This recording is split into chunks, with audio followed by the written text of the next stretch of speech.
Mr. Davis, I've heard people use the phrase egg on, but I'm not sure what it means. Can you explain it with simple words? Of course, Sarah. Egg on is a phrasal verb that means to encourage someone to do something, often something they shouldn't do. Oh, so it's like when you want someone to do something that's a bit risky or naughty. Exactly. Imagine you're with friends, and one friend is thinking about doing a silly dare. If you egg them on, you're pushing them to do it. I see. So it's not always a good kind of encouragement? Right. It's usually used when people are encouraging actions that might not be wise or safe. It's more like urging someone to act impulsively. Got it. So if my brother wants to jump into a puddle and I tell him to do it, I'm egging him on? Exactly. You're encouraging him to do something playful but maybe a bit messy. Thanks, Mr. Davis. Now I understand egg on better. You're welcome, Sarah. Being aware of how we use our words is always important.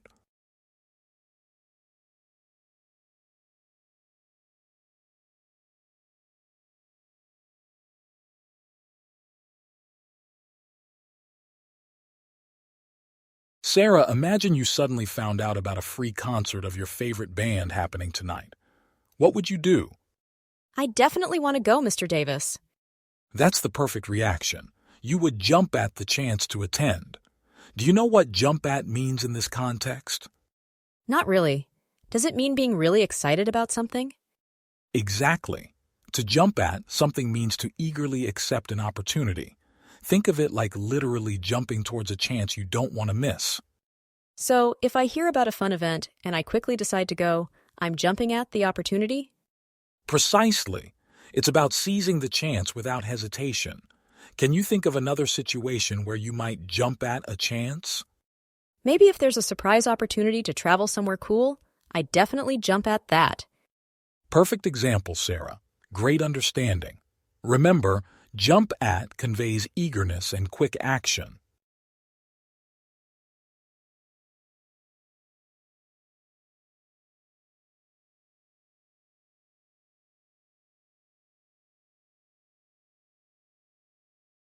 Hi, Sarah. Do you want to learn about the phrasal verb end up? Yes, Mr. Davis. It sounds interesting, but I'm not sure what it means. Great. End up is used to describe a situation that happens, often without planning.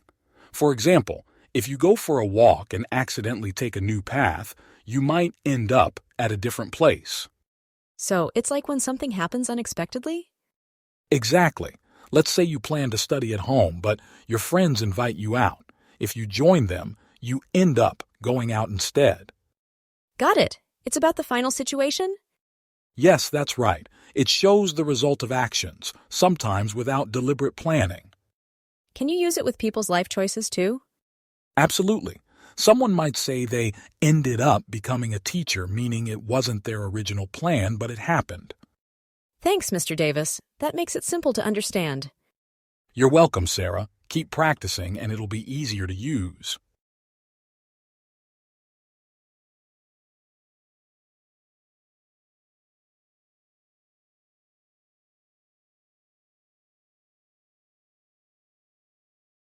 Sarah, do you know what it means to invest in something? I think it has to do with money, like buying stocks or something. That's correct, Sarah, but it can also mean more than just financial aspects. Invest in is a phrasal verb that involves committing time, effort, or resources into something to gain benefits in the future. Oh, interesting. So it's not just about money? Exactly. For instance, you can invest in your education by dedicating time to study and learn new skills. This effort can lead to greater knowledge and career opportunities. Makes sense. Can you give another example? Of course, if you invest in a relationship by spending quality time with someone, actively listening and supporting them, you're building a strong bond that can lead to long-lasting friendship. I see. So you can invest in almost anything worthwhile? Absolutely, Sarah. Investing isn't limited to finances. It's about putting your resources where they can positively impact your life.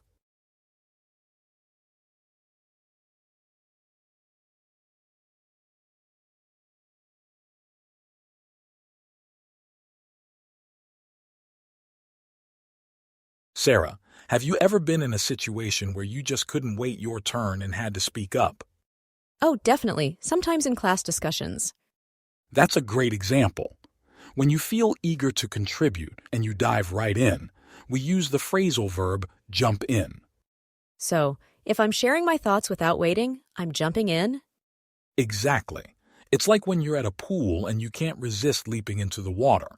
In conversations, it means to enter quickly and energetically. Does it have to be in conversations, or can it be something else? Primarily, it's used for joining discussions, but you could also jump in to help with a task or project suddenly. Interesting. So, if I see someone struggling and decide to help without a second thought, I'm jumping in? Precisely, Sarah. You've got it. It conveys enthusiasm and quick action. Thanks, Mr. Davis. I understand jump in much better now.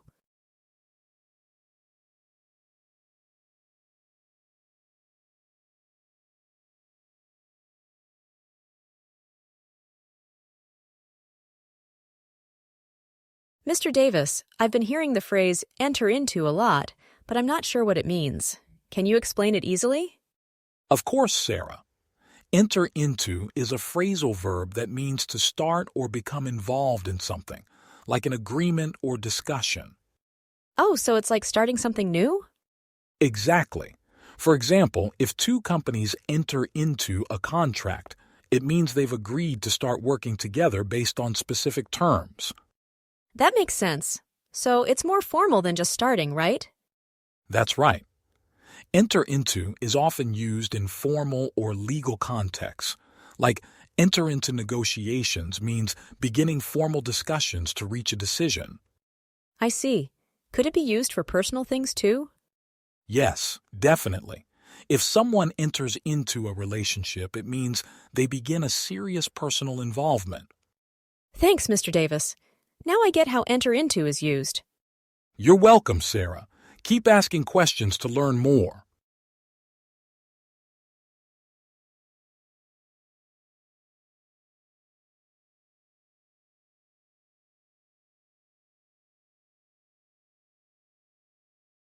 Mr. Davis, I keep hearing people say iron out. What does that mean? Great question, Sarah. The phrase iron out is a phrasal verb. It means to resolve or smooth out problems or difficulties. So it's like ironing clothes to remove wrinkles? Exactly, Sarah.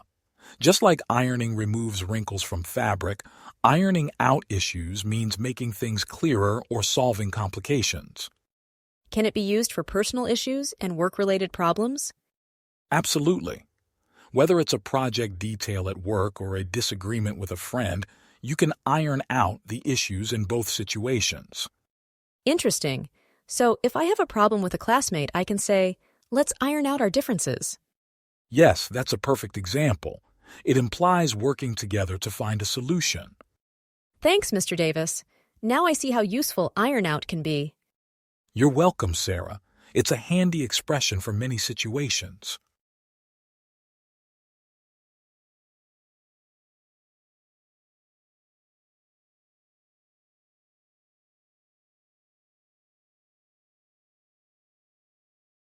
Hi, Sarah. Here's an interesting question for you. What do you think happens when you hear someone say they're going to jump on an opportunity? It sounds like they're going to take it quickly or start doing something right away. Exactly. Jump on is a phrasal verb that means to quickly take advantage of a situation or start something immediately. Oh, so like when there's a big sale at a store and people jump on the chance to buy things at a discount? Perfect example.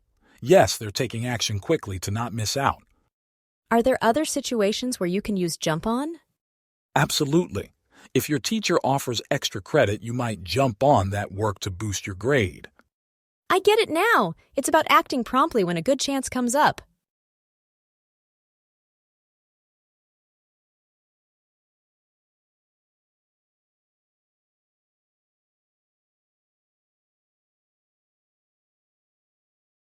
Hi, Sarah. I heard you wanted to learn about the phrasal verb allow for. Do you know what it means? Not really, Mr. Davis. Can you explain it to me? Of course. Allow for is used when you need to consider or plan for something. For example, when organizing an event, you might need to allow for unexpected delays. So it's like making room for the unexpected? Exactly. It's about being prepared. If you're cooking a new recipe, you might want to allow for extra time in case things take longer than expected. Can it also be used in budgeting? Yes, definitely. When planning a budget, it's smart to allow for extra expenses like repairs or emergencies that might come up. Thanks, Mr. Davis. So, allow for helps us plan better, right? That's right, Sarah. By allowing for various factors, you can manage situations more effectively. Keep practicing and you'll get the hang of it.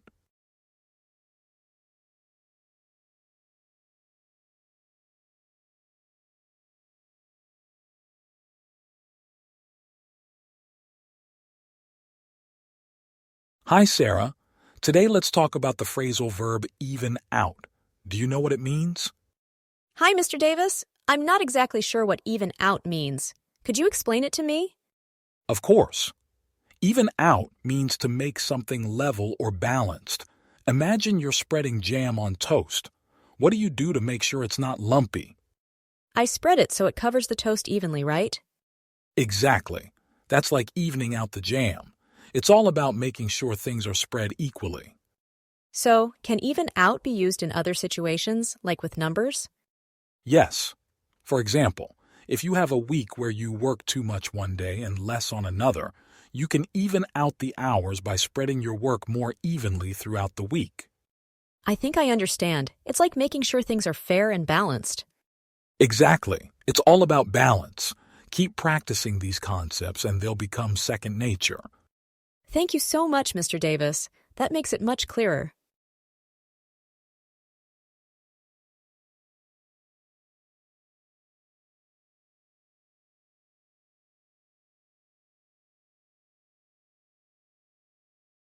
Have you ever seen a fountain in action, Sarah, where the water dramatically gushes out? Yes, I have. They're beautiful, but why do you ask? Great. This leads us to the phrasal verb issue forth. It means to emerge or come out from a source. Can you see the connection with a fountain? I see, like the water issuing forth from the fountain. Exactly. It's often used in more formal or literary contexts. For example, when light or sound spreads out from a place, you might say it issues forth. So I could say sunlight is issuing forth from behind the clouds? Perfect usage. It makes the action sound vivid and dynamic. Could you think of another example? Maybe music issuing forth from a concert hall? Well done, Sarah. You're getting the hang of it. Keep experimenting with it in different contexts. Thanks, Mr. Davis. I'll try to issue forth more creative examples.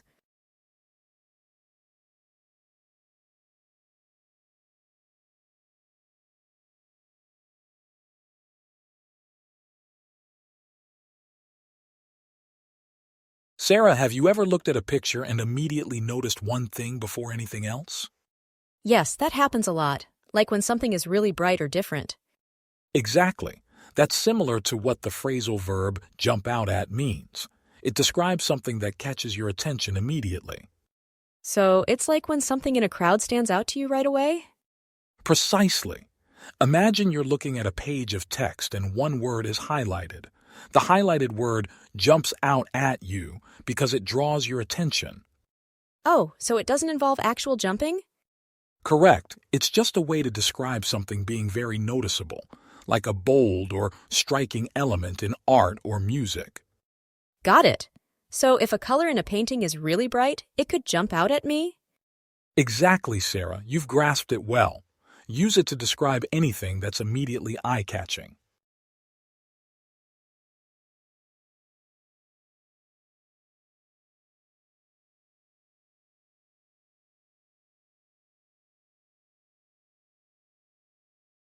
Hi, Sarah. Today, I want to talk to you about the phrasal verb answer back. Have you heard of it before? Hi, Mr. Davis. I think I've heard it, but I'm not sure what it means. Is it just about replying to someone? Good start, but there's a bit more to it. Answer back specifically refers to replying in a rude or disrespectful way, often to someone in authority. Oh, like when someone talks back to a teacher or parent? Exactly. It's not just any response, but a response that challenges or shows defiance. I see. So if a student disagrees with a teacher rudely, they're answering back? That's correct, Sarah. It shows a lack of respect for the teacher's authority. Got it. Can it happen outside of a school setting? Definitely. It can happen in any situation where someone is disrespectful in their response to an authority figure. Thanks, Mr. Davis. That really clarifies it for me. You're welcome, Sarah. Feel free to ask any time.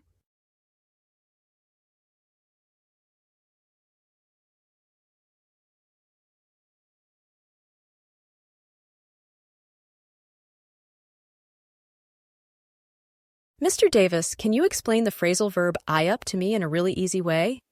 Sure, Sarah.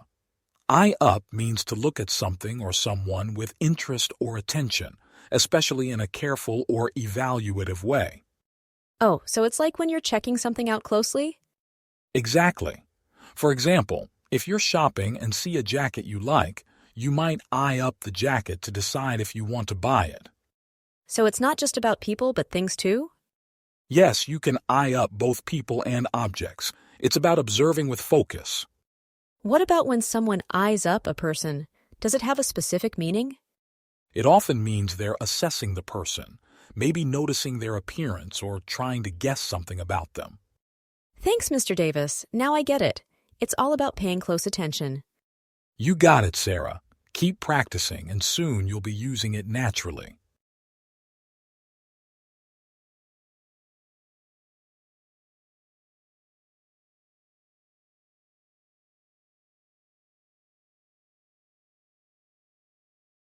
Mr. Davis, I've always been curious, what does it mean to invite over someone? Is it just about asking them to visit? Great question, Sarah. Invite over is a phrasal verb that means to ask someone to come to your home or place for a visit. It's more informal and usually suggests a casual or friendly invitation. So if I say, I'll invite my friend over, does it mean I'm asking them to my house? Exactly, Sarah. It implies you're asking them to come over to your house for social reasons, like to hang out, have a meal, or watch a movie. Interesting. Does it always involve an invitation to a house? Typically, yes. Invite over is mostly used when you're inviting someone to your personal space. For other locations, like a park or a restaurant, you might just say invite. Got it. Are there any common situations where people often invite over? Yes, people often invite friends or family over for parties, dinner, or just casual get-togethers. It's a way to enjoy each other's company in a more private setting. Thanks, Mr. Davis. Now invite over makes so much more sense.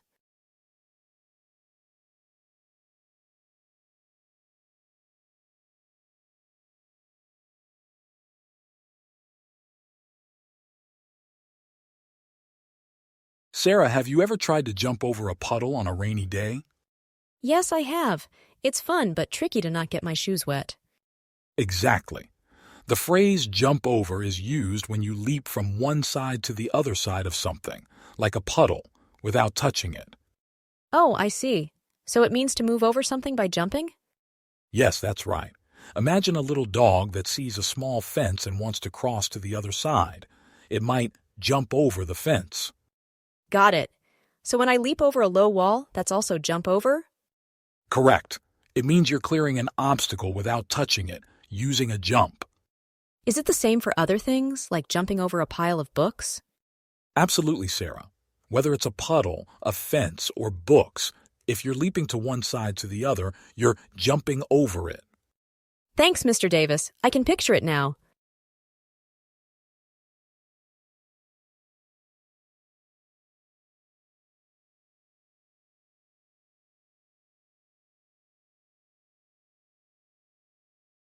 Hi, Sarah. Today we're going to talk about the phrasal verb argue down. Have you heard of it before? I think I have, but I'm not sure what it means. Does it have something to do with disagreeing? You're on the right track. Argue down usually means to successfully persuade someone during a disagreement or debate. It involves presenting your points clearly and convincingly so the other person changes their stance or concedes a point. So it's like convincing someone during an argument. Exactly. For instance, if someone believes the price of a car is too high and you argue them down, it means you persuaded them to agree to a lower price. That makes sense. Is it polite to argue someone down? It can be, as long as it's done respectfully and constructively. It's more about engaging in a healthy debate rather than being confrontational. Thanks, Mr. Davis. It's interesting how these phrasal verbs work. You're welcome, Sarah. Keep exploring language nuances like this.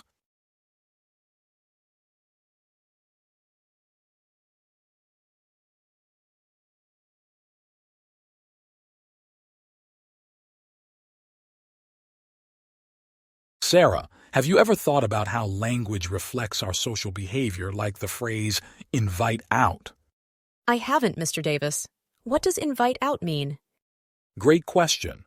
Invite out is a phrasal verb we use to describe asking someone to join us for an activity outside the home, often socially. For example, asking a friend to go to dinner or a movie. Oh, I see. So it's like asking someone to hang out but outside? Exactly. It's more formal than hang out. Usually, it implies a specific plan, like a dinner or event, rather than just spending time together. Interesting. Does it usually imply a formal setting? Not necessarily formal, but often specific. You might invite out someone to a picnic or even just a walk. Thank you, Mr. Davis. I'll remember that.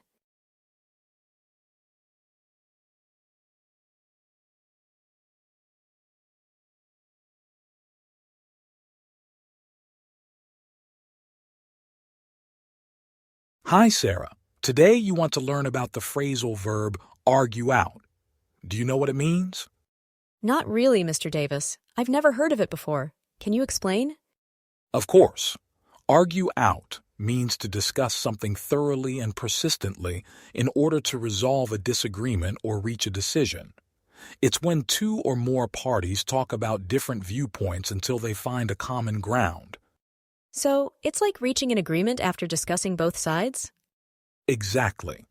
When you argue out a matter, you and the other person involved share your opinions and reasons to understand each other's perspectives better. It's a collaborative process. Can you give an example to help me understand? Certainly. Imagine you and a friend are trying to decide which movie to watch. You might argue out your preferences, discussing the pros and cons of each film until you both agree on one to watch together. I see. So, it's a way to solve disagreements by talking them through? Precisely, Sarah. It's an effective approach to find solutions without conflict. It helps ensure everyone feels heard and valued during the decision-making process. Thanks, Mr. Davis. I understand argue out much better now. You're welcome, Sarah. Keep practicing these phrasal verbs and they'll become second nature to you.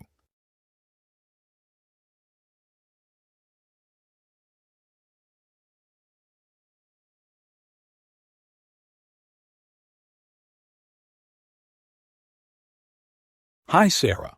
Today we'll discuss the phrasal verb ask for. Do you know what it means? I think so. Does it mean to request something? Exactly. Ask for is used when you want to request something from someone. For example, if you need help with homework, you might ask for assistance. Oh, so it's like when I ask for directions on a map, right? Yes, that's a perfect example. You're requesting information to find your way. Can it be used for anything, like asking for a favor or advice? Absolutely. You can ask for a favor, advice, help, or even an item you wish to borrow.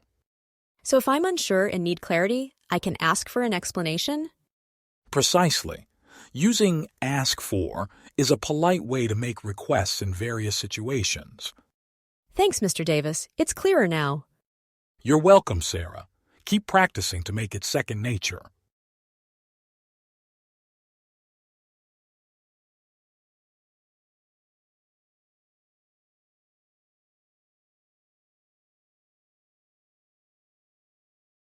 Hi, Sarah. Today, let's talk about the phrasal verb brush off. Do you know what it means? I think I've heard it before, but I'm not sure what it exactly means. Is it something like cleaning?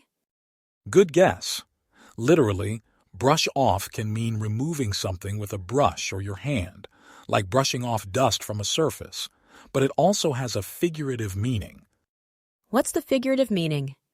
Figuratively, brush off means to dismiss someone or something as unimportant. For example, if someone tries to give advice that you don't find useful, you might brush off their suggestions. Ah, so it's like ignoring someone? Exactly. It's a way to describe ignoring or not taking something seriously. You might brush off a compliment if it makes you uncomfortable, or brush off criticism you think is unjust. Got it. So it's kind of like shrugging something off. Yes, exactly. It's a useful phrasal verb for describing interactions. Great connection, Sarah.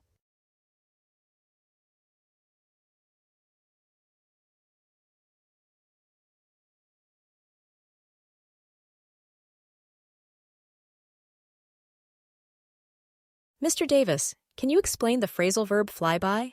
I heard it in a song, but I'm not sure what it means. Sure, Sarah. Fly by is a way to describe time passing very quickly. Oh, so it means that time goes fast? Exactly.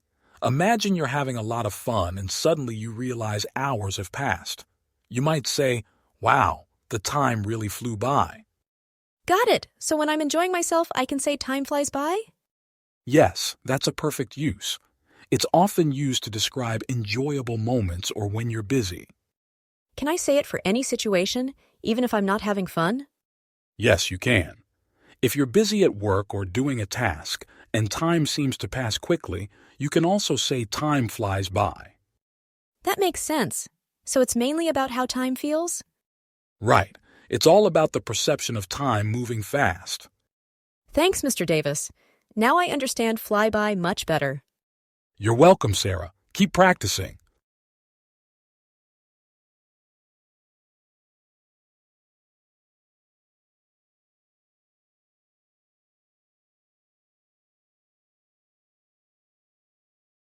Hi, Sarah. Do you know what buckle down means? I've heard it before, but I'm not sure what it really means. That's okay. Buckle down means to start working hard and focus on a task without any distractions. Oh, so like when I really need to study for a test? Exactly. Imagine if you have an important exam coming up. You need to put away your phone, turn off the TV, and concentrate on your books. That's buckling down. When else would someone need to buckle down? Anytime there's a job or project that requires serious effort and commitment, like a big work deadline or learning a new skill.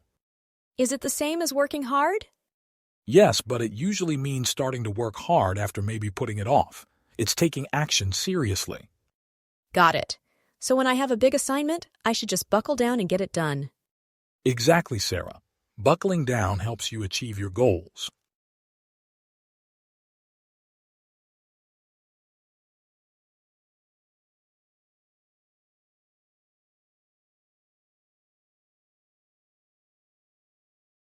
Hi, Sarah. Today we're going to talk about the phrasal verb drive away. Do you know what it means? Not really, Mr. Davis. Can you explain it to me? Of course, Sarah. Drive away means to make someone or something leave. Imagine you see a bee buzzing around you and you wave your hands to make it leave. You're trying to drive away the bee. Oh, I get it. So it's like making something go away? Exactly. Sometimes people also use drive away when they're in a car and leaving a place. Like if you're done with school, you might drive away with your parents. So if someone is bothering me and I ask them to leave, can I say I'm trying to drive them away? Yes, that's correct. You could say that. It's often used when talking about unwanted things or people. Thanks for explaining, Mr. Davis. I think I understand now. You're welcome, Sarah. Keep practicing, and you'll get even better with phrasal verbs.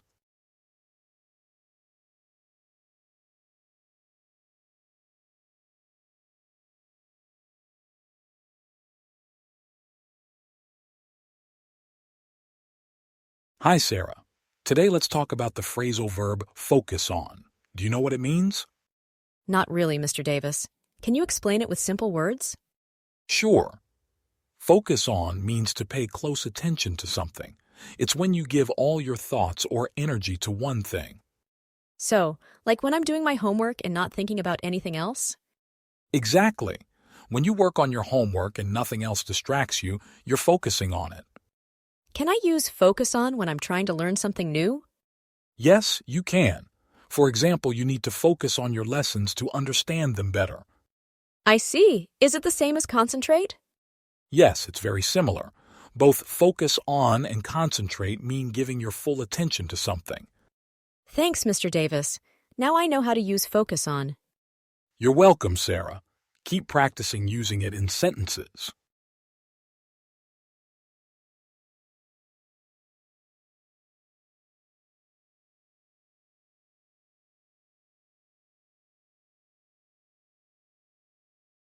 Mr. Davis, what does the phrasal verb hold off mean? Great question, Sarah. Hold off means to wait before doing something or to delay an action. So, it's like when I decide to wait before eating my dessert? Exactly. You can say you're holding off on eating dessert until later. Can it be used in other situations too? Yes. For example, if it's about to rain, you might hold off on going for a walk until the weather improves. Oh, like when my mom waits before buying new shoes during a sale? Yes, she's holding off on buying shoes until the sale begins to get a better deal. Does it always mean delaying?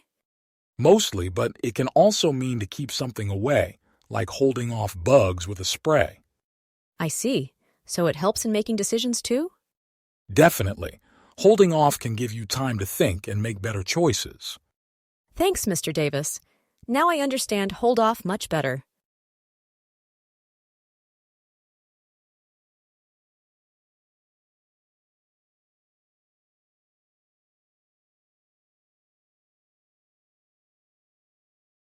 Hi, Sarah.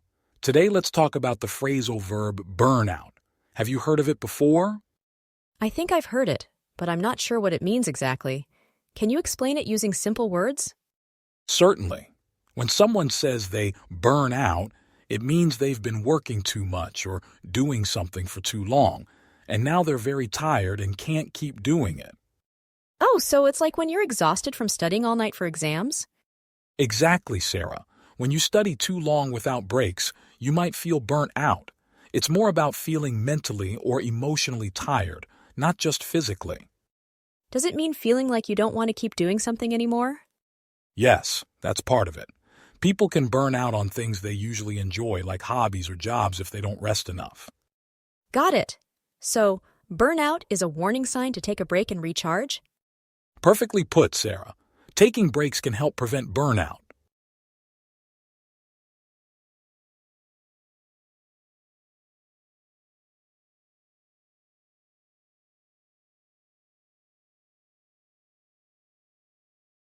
Mr. Davis, can you explain what the phrasal verb drop by means? I've heard it before, but I'm not sure I understand it. Of course, Sarah. Drop by means to make a short, informal visit to someone or somewhere. So, it's like when you visit a friend without planning ahead? Exactly. It's a casual visit. For example, you might drop by a friend's house to say hello after school. Oh, so you don't need an invitation or a specific reason to drop by? That's right. It's spontaneous and doesn't require a lot of planning. It's often done to check in or have a quick chat. I see. So if I visit my neighbor just to see how they're doing, that's dropping by. Exactly, Sarah. It's perfect for quick, friendly visits. Thanks, Mr. Davis. That makes it so much clearer. You're welcome, Sarah.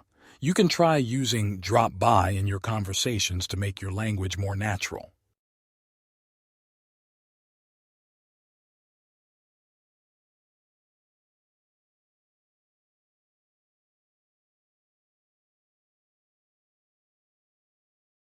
Mr. Davis, can you explain to me what follow-through means? I find phrasal verbs a bit confusing. Of course, Sarah. Follow through is a great phrasal verb to know. It means to finish what you start or to keep going until you've completed something. Oh, like when you start a project and make sure it's done? Exactly. Imagine you start painting a picture. To follow through, you keep working on it until the entire painting is complete, not just halfway. I see. So, if someone follows through with a promise, they make sure to do what they said they would?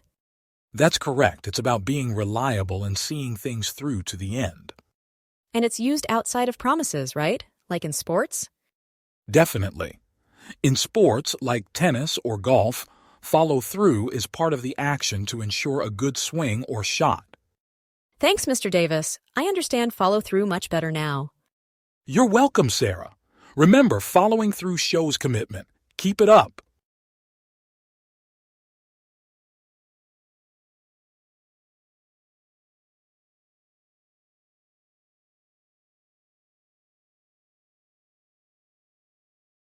Hi, Sarah.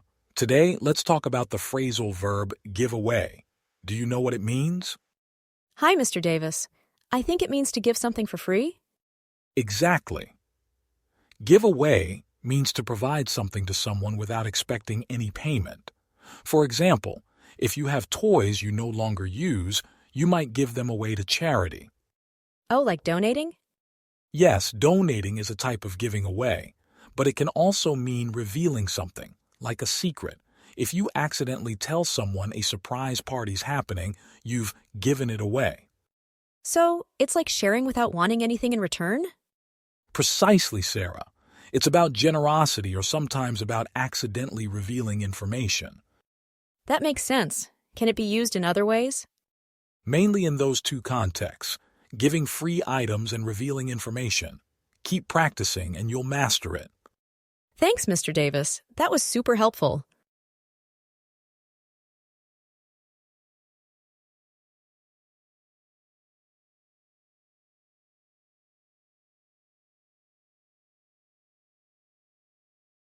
Hi, Sarah. Today, let's talk about a simple phrasal verb, hold on. Do you know what it means? I've heard it, but I'm not sure exactly what it means. No problem. Hold on is like saying, wait a moment or pause for a short time. You might use it when you need someone to stop and wait. So it's like when you're on the phone and need a second to grab something? Exactly, Sarah. If you're talking and need to find a pen, you might say, hold on, let me get a pen. It's very useful in daily conversations. Oh, got it. And can it also mean to physically hold something tightly? Absolutely. Imagine you're on a roller coaster and someone says, hold on to the handle. It means keep a firm grip so you don't lose balance. That makes sense. So hold on can be about waiting or physically holding tight. You nailed it, Sarah. It's a versatile phrase. Keep practicing using it and you'll become more comfortable.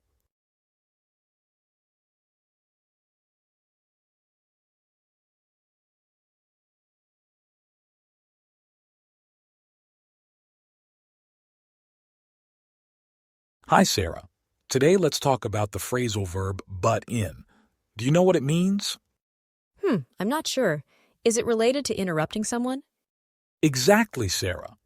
When you butt in, it means you interrupt a conversation without being asked. Oh, like when someone talks over you? Yes, that's right. Imagine two people are talking and you suddenly start talking without waiting for them to finish. Got it. So butt in is like joining a conversation without permission? Precisely.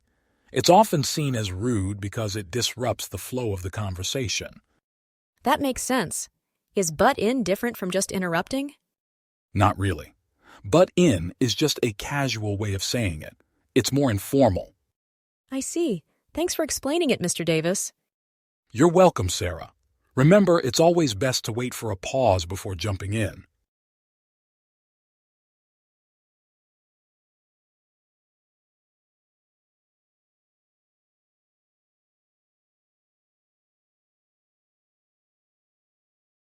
Today, we'll talk about the phrasal verb come across.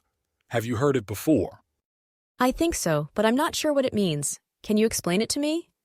Of course. Come across means to find something by chance. It's like discovering something unexpectedly.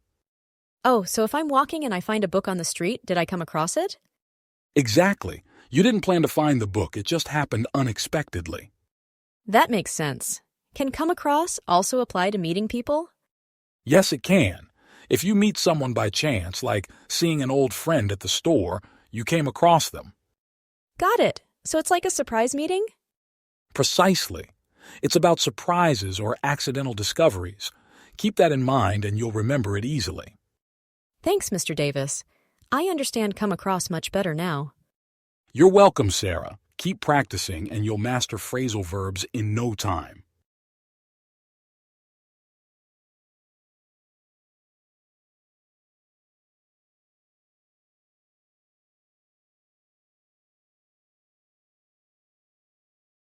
Hi, Sarah. Today we're going to talk about the phrasal verb drop off. Have you heard of it before? I think so, but I'm not sure what it really means. Can you explain it? Of course. Drop off can mean a few things. One common use is when you take something or someone to a particular place and leave them there. For example, if your mom drives you to school, she drops you off at the school. Oh, so it's like when my dad drops me off at soccer practice? Exactly, Sarah. It's about taking someone or something to a specific location and leaving them there. Does drop off mean anything else, Mr. Davis? Great question. Drop off can also mean a decrease over time. For instance, if the number of students in a class goes down from 30 to 20, you can say the number of students dropped off. So it can mean leaving someone somewhere or something getting less? That's right. You've got it, Sarah.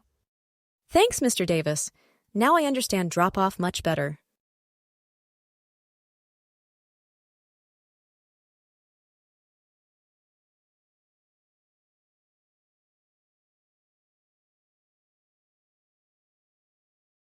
Today, let's talk about the phrasal verb follow up. Do you know what it means? Not really. Can you explain it in simple words? Absolutely. Follow up means to check on something or someone after an initial interaction or event to see what has happened since. So, is it like asking someone about the results after a meeting? Exactly. For example, if you had a doctor's appointment and they did some tests, you might follow up to find out the results. Oh, I get it now. It's like making sure everything went as planned? Yes, that's a good way to think of it. You follow up to ensure everything is going well or to learn about any changes. Thanks, Mr. Davis. That makes it much clearer. You're welcome, Sarah. Remember, follow up helps you stay informed about ongoing situations. Keep practicing.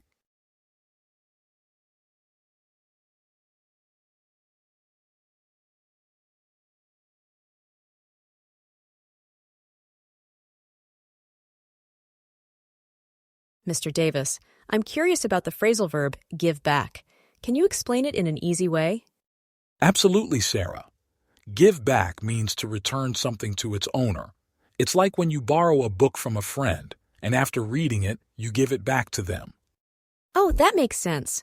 So it's just about returning things? Exactly. It's all about returning something to the person who owns it, but it can also mean contributing to a community or helping others, like when people give back by volunteering or donating. I see. So if I help clean up my local park, am I giving back? Yes, you are. Cleaning the park is a way to give back to your community. You're returning kindness by making the environment better for everyone. That's a nice way to think about it. So giving back isn't just about items, but also actions? Correct, Sarah. It's about both. It's as much about actions that help others as it is about physical items. Keep thinking about ways you can give back, and you'll make a positive impact.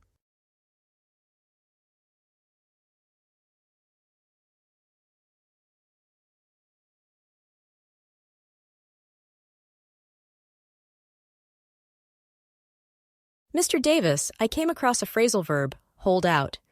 Can you explain what it means in simple words? Of course, Sarah. Hold out means to continue in a difficult situation or keep going when it's hard. Can you give me an example? Sure. Imagine you're hiking and it starts to rain. If you hold out, it means you keep going despite the bad weather. Oh, like when you don't give up easily? Exactly. It's about not giving in and staying strong in tough times. Are there other situations where holdout is used? Yes, it can also mean to wait for something better or refuse an offer, expecting a better one. Like waiting for a better job instead of taking the first one offered? Precisely. You hold out for something that meets your expectations. I see, so it's about persistence and patience? Yes, nicely put, Sarah. Hold out is about enduring and waiting wisely.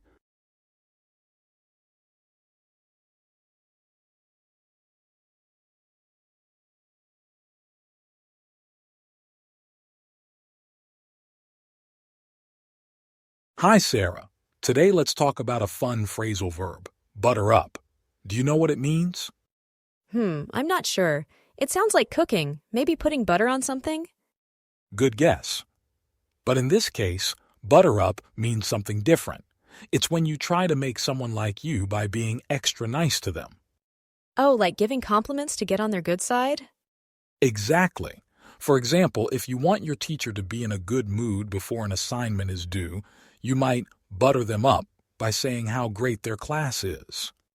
So it's like being extra polite or flattering someone? Yes, but it's usually because you want something in return. It's like when you compliment your parents before asking for a favor, like extended playtime. Got it. So butter up is about trying to get something by being extra nice. That's clever. That's it, Sarah. You've got the hang of it.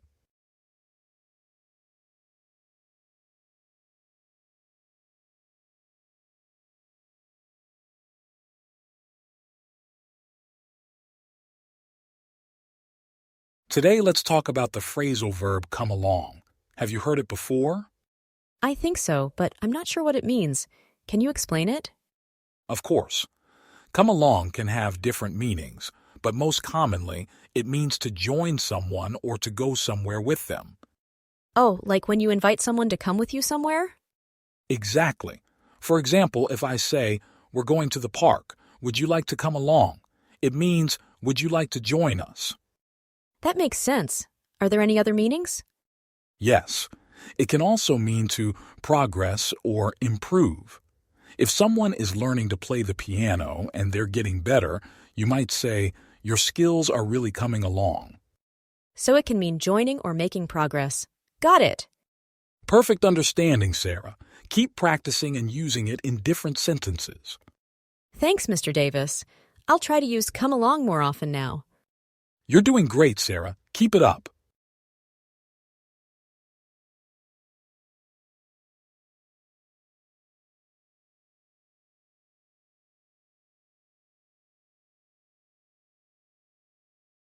Today, let's discuss a phrasal verb, drop out. Do you know what it means? I've heard it before, but I'm not sure. Is it about leaving something? Exactly. Drop out means to leave or stop doing something before finishing it. It's often used when someone quits school or a course. Oh, so if someone leaves university, they drop out? Yes, that's a common use. For example, if a student stops attending before graduation, we say they dropped out of university. Does it apply to things besides school? Absolutely. You can drop out of a competition, an event, or even a project. It just means you've stopped participating. I get it now. So it's about not completing something you started? Precisely. Drop out is used when you decide not to continue something you were involved in. Thanks, Mr. Davis. That makes it easy to understand. You're welcome, Sarah. Keep learning those phrasal verbs.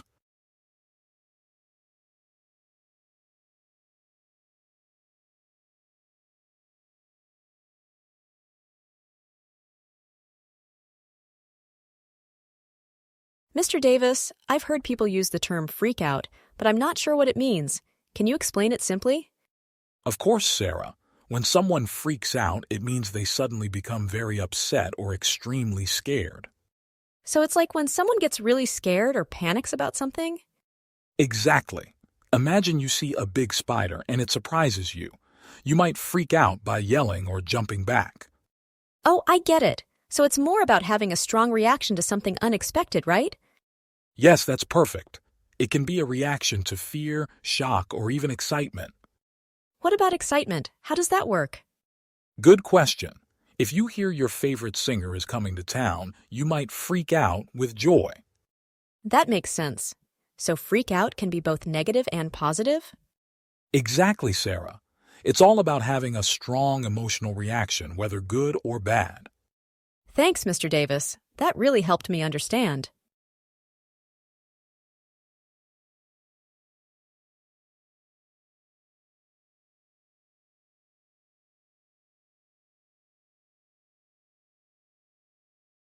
Today, let's talk about a new phrasal verb, give in. Do you know what it means? I've heard it before, but I'm not sure. Is it like giving something to someone? Not quite. Give in means to stop resisting or to agree to do something after initially refusing. Imagine you're in a tug of war and you finally decide to stop pulling. That's giving in. Oh, I see. So it's like when you keep saying no, but then you finally say yes? Exactly. For example, if your friends ask you to watch a scary movie and you don't want to, but later you agree, you've given in. Got it. It means I changed my mind and accepted. Right. It's about accepting or surrendering. It's often used in situations involving choices or decisions. Thanks, Mr. Davis. Now I know what give in means. You're welcome, Sarah. Keep practicing, and you'll be using phrasal verbs easily.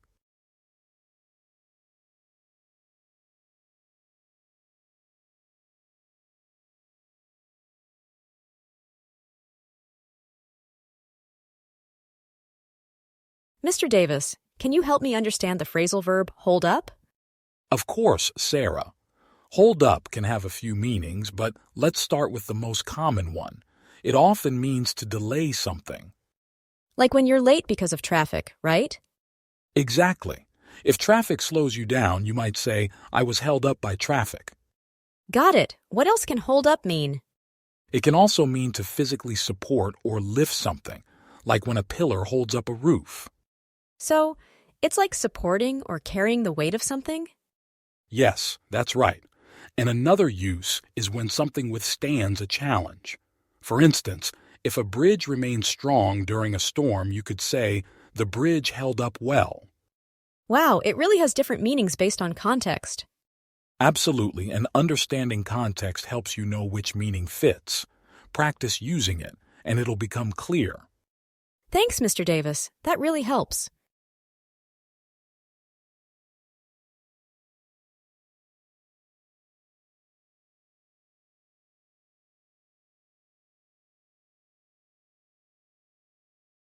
Today, we'll explore the phrasal verb come back.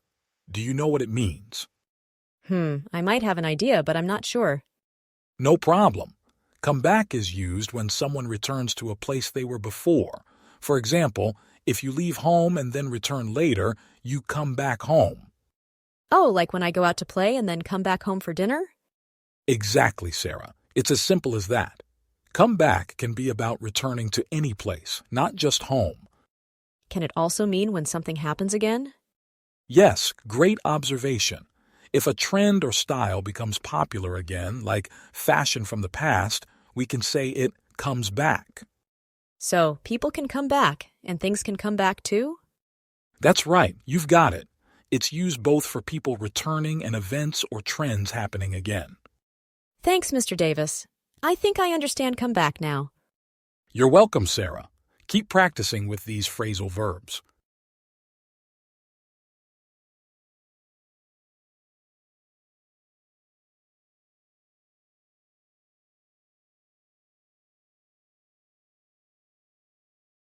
Hi, Mr. Davis. I've been hearing the phrase dwell on a lot lately, and I'm not quite sure what it means. Could you help me understand it? Of course, Sarah.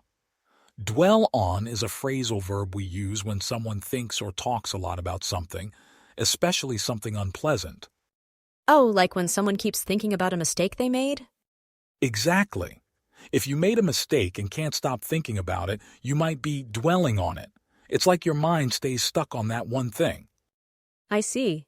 So it's not good to dwell on things too much? Right.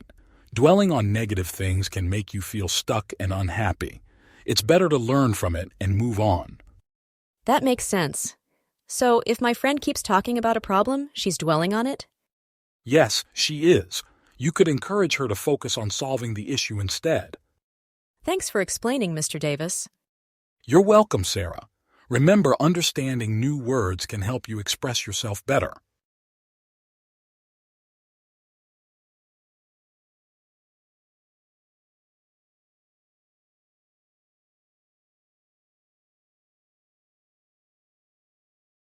Mr. Davis, can you explain the phrasal verb give out to me? I've heard it used, but I'm not sure what it means. Sure, Sarah. Give out can have a few different meanings, but let's focus on the most common one. It usually means to distribute something to people. Can you give me an example? Of course, imagine a teacher handing out papers to students in class. We could say the teacher is giving out the papers. Oh, so it's like when you spread things around to people? Exactly. Another example could be when someone gives out flyers on a street to passers-by. They're distributing them to people nearby. I see. Are there other meanings? Yes, give out can also mean to stop working or break, like when a machine or device stops functioning. Like when the engine of a car gives out? Precisely. The engine stops working and we say it gives out. Thanks, Mr. Davis.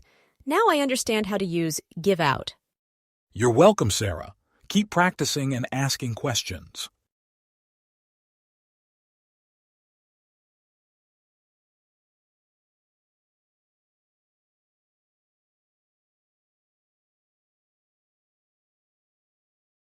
Mr. Davis, can you explain what hurry up means? I've heard it a lot, but want to be sure I understand.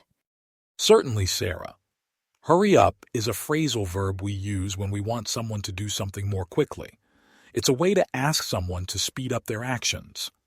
So it's like telling someone to be faster? Exactly. Imagine you're running late for the bus. You'd say, hurry up to your friend, so they know you need them to move faster. I see. But is it only used when someone is late? Not necessarily. It can be used in any situation where you want someone to quicken the pace. For instance, if dinner is almost ready and someone hasn't set the table, you might say, hurry up. That's helpful. Is it polite or can it sound rude? Good question, Sarah. It depends on the tone. Said kindly, it's polite. But shouted or with impatience, it might sound rude. Context and tone are key. Thanks, Mr. Davis. I feel more confident using it now. You're welcome, Sarah. Always happy to help clarify things for you.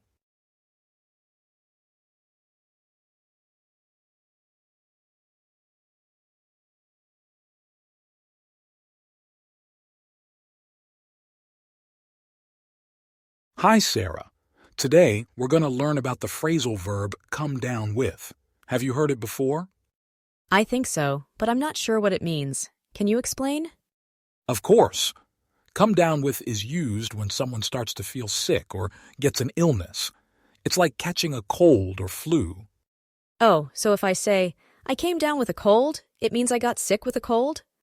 Exactly. You're saying you started feeling the symptoms of a cold. Got it. Is it just used for colds, or can it be for other illnesses too? Good question.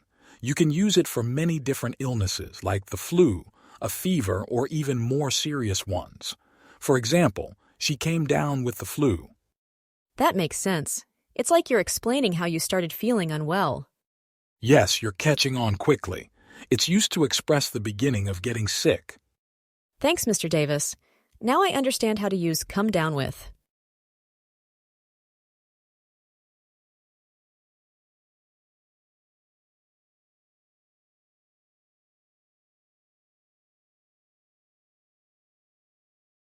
Mr. Davis, can you explain the phrasal verb give up to me? I hear it a lot, but I'm not sure what it means. Of course, Sarah. Give up is a very common phrasal verb. It means to stop trying to do something because it's difficult or you've decided you don't want to do it anymore. Oh, so it's like when you stop playing a video game because it's too hard? Exactly. If a game is too challenging and you decide not to continue, you can say you gave up on it. Are there more examples? Sure. Suppose someone is trying to learn a musical instrument like the guitar. If they find it too hard and decide to stop practicing, they could say they've given up on learning guitar. I see. So give up is about stopping an effort? Yes, and it can also apply to things like breaking a habit. If someone gives up smoking, they stop doing it because they no longer want to. Thanks, Mr. Davis. That makes it much clearer.